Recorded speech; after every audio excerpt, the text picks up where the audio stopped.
Mr. Clemens, you make a lot of valid points, and I don't disagree with them. My only response would be we're 5 to 6 years behind now, and each year we delay it, that number is going to increase.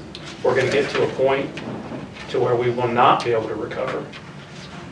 Okay. That's why I continue to say the time is now. But Bert, I beg to differ greatly, and Cindy had it on paper, and I do again. We're not 5 to 6 years behind if we're looking at the money. When I look at the teachers' salaries where they are, we go back to the scales where they are, the teachers' salaries right here are higher than the projected scales.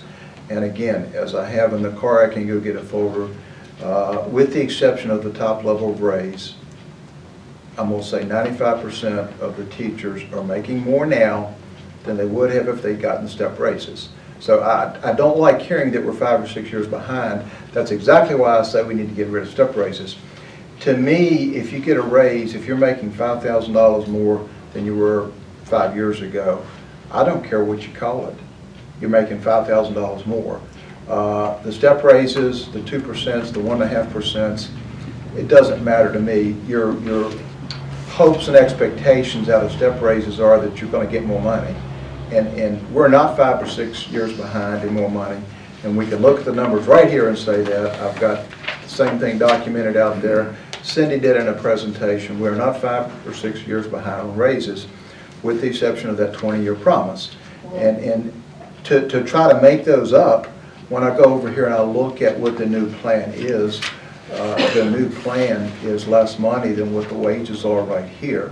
But if you'll go back and look at 2012, those numbers from 2012 to current, the raises they have now are higher than what the step raises would have been. So I really don't like the idea of continuously hearing that we're 5 or 6 years behind.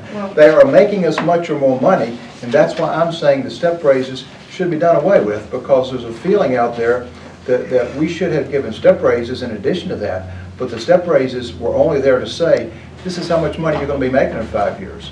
And they are making that much money 5 years later, again with the exception. But they are making that, so we're not 5 or 6 years behind. So they have the money. And both of you have very valid points. The whole reason that I presented the new pay scale that you see in front of you is for that very reason, is that the pay scale continued to move with those increases, so it made it appear of which we were behind. I agree with you, Mr. Clemens, and I did present in a presentation of which we were all present, or most of us were present, that we were not behind because of those increases. And the committee certainly understood that as we talked about that. But realigning a pay scale to where it truly is and would be, takes into account those increases that allow for them to see where they are. You missed my point. What I said was, my whole point right there was to say that we're 5 or 6 years behind is not true. No, I don't disagree with you on that piece, but it gives the perception because of the pay scale. I'm not saying that's right. I just said it gives the perception because of the current pay scale that we are behind, when indeed we are not behind because of those increases. And so by realigning the salary scale, it would be a positive thing. If we continued on that route, then several more years, that number would increase. Absolutely. We would be further and further behind. But perceptions are why I say we should not have the step raises there. It's a perception. If we're giving raises, raises are raises. Money is money. I don't care where you get it. It's just like the VRS. The VRS, it cost money. We gave money. It cost money. Nobody lost.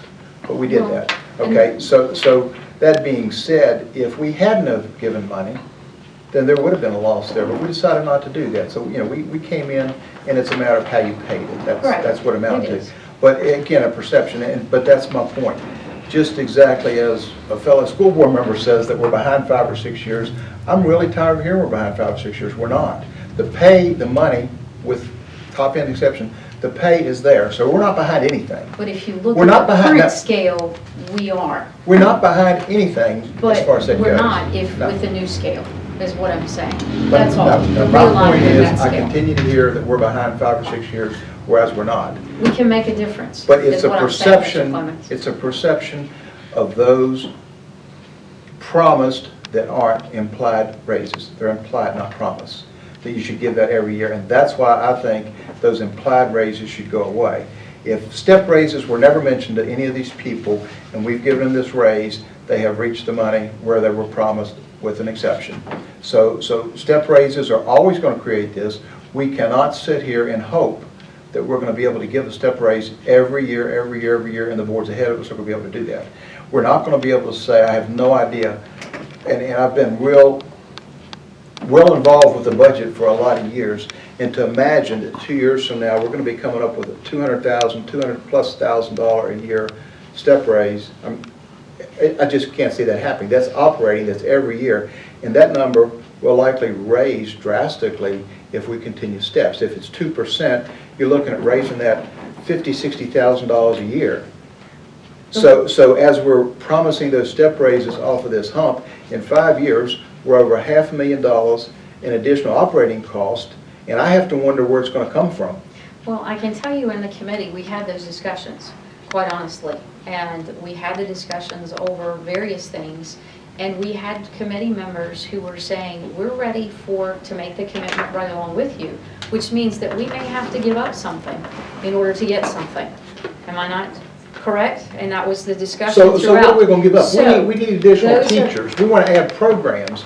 We want to add things. But there are things of which can be reviewed, and those are the things, while it's not defined right here, but we will have further discussions on those, because there's opportunities. But what this was presented tonight is, as you said, but basically to get us on one scale so that we're consistent, that we look at moving forward so that it's not, were you before 2012, were you after 2012, you know, where does that fall? And it allows for a clear direction on where we are. Now, as far as other school systems, I'm not aware of any school system that has just thrown away steps or salary scales. That's throughout all of them. Now, granted, they may not have been able to fulfill every scale that they have, but that is a standard protocol. Is that something that's required by the Virginia School Board Association? I mean, I'm not aware of any school that doesn't have There are a salary scale. scales, and we have given out documents. Right, we had multiple ones that you handed out to us from all different school systems. So it's not a general protocol not to have a scale to work from. No. Is that right? That's correct, Rebecca. You want to chime in? But- Most school divisions have a But salary. a salary scale and step raises are two different things. This is a salary scale that we're talking about, based on years of service.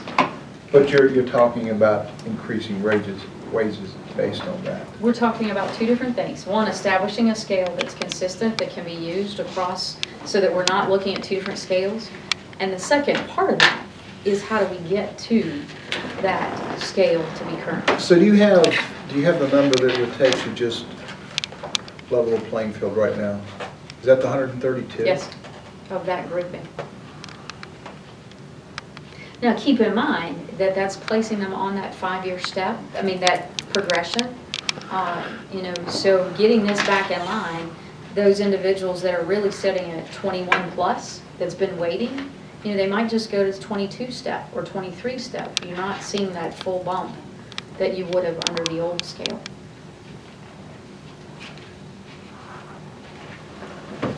And we understand that this is a large undertaking. We understand that, but it was a commitment that we said collectively as a board and as the committee that we wanted to look at, and to look at all areas, and yes, we And I do think discussed y'all did a very- great job. Don't get me wrong, I do Yeah. really I good. mean, this is something that certainly we have to start somewhere. And that's what we're talking about. There's been a lot of, as you've indicated, I mean, there's just a lot of different multiple scales and things, and it makes it quite confusing. The So getting it realignment is consistent. key. The And I realignment is think key to you- start. You touched on that too, Eddie. If I heard you correctly, you did feel It that needs to be needed to even. be realigned. There's not a problem there. You know, Right. 10 years is 10 years. I don't care when you were hired. Yeah. That needs, I'm Right. total agreement there. But that's what I'm Yeah, saying. my- Now, Yeah, one and we of- have to start somewhere, I understand that. so that was part one. Yeah. Now, there's part two that comes afterwards of how do we get to current. But the fact of the matter is, one of the ways in which most scales are designed is to get people in a position where they are able to maximize the scale, get toward their retirement, and then be able to retire. So then you bring in someone potentially at the little bit lower end, and we've got people shaking their head, but it allows for that movement And where, you know, I'm giving you dollar figures of what it's gonna look like, you know, in 18, 19, but you will also see movement and attrition that will cause some of those numbers to change based on, I mean, this year alone, we had some retirements, and those of which were hired did not come in at the same level of those retirees. They came in at a much different scale, so it gave us some room for savings and room to work on. And that's what a salary scale is designed to But the do. two things about that with the retirement, and again, I'm sorry, it's 4 years, 5 years ago now when we went out with the survey, especially because of health insurance, the people who can retire at 55 don't want to, and they won't. And they're going to take advantage of their higher salary. And are we going to get rid of them? Probably not, because of insurance, until insurance changes. And we've seen that, and we did that survey. We did studies on that since I've been on the board. And there was a big discussion even on job buyouts and Right. the substitute. And none of those things worked. Nobody was in agreement with that. However- So that being said, the other thing that can hold true, though, as we're hoping this, we've also, since I've been here, we've also had to pay somebody more money. So to base an ongoing salary projection, because we're going to be hiring in low-end teachers, we were real fortunate to get a low-end math teacher, and then we did okay second time around, but knowing that math teachers could bring a premium when you need a math teacher, a science teacher, and you've got this young lady who left us on the bottom end, and suddenly to get a math teacher, we could have been paying $20,000 more.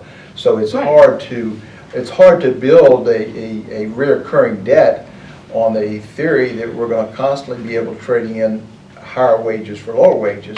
The time that I've been here, it's almost been a wash that there have been times that we've had to pay a whole lot more to get some teachers than a whole lot less. But again, you look at the focus, I mean, the board would have to truly make that commitment that these are the things that we're going to do.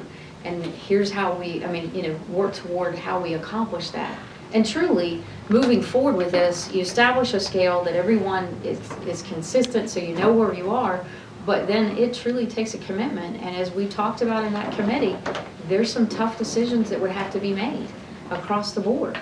And there were many things, quite honestly, that the committee members were, you know, we laid it out there and says, tell us what you're willing to give up in order to get this accomplished. And there was a variety of things that were thrown out. There was a variety of different suggestions.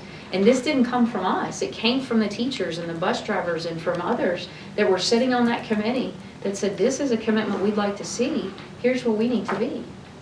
I mean, was that not true, That's correct. Mr. Baker?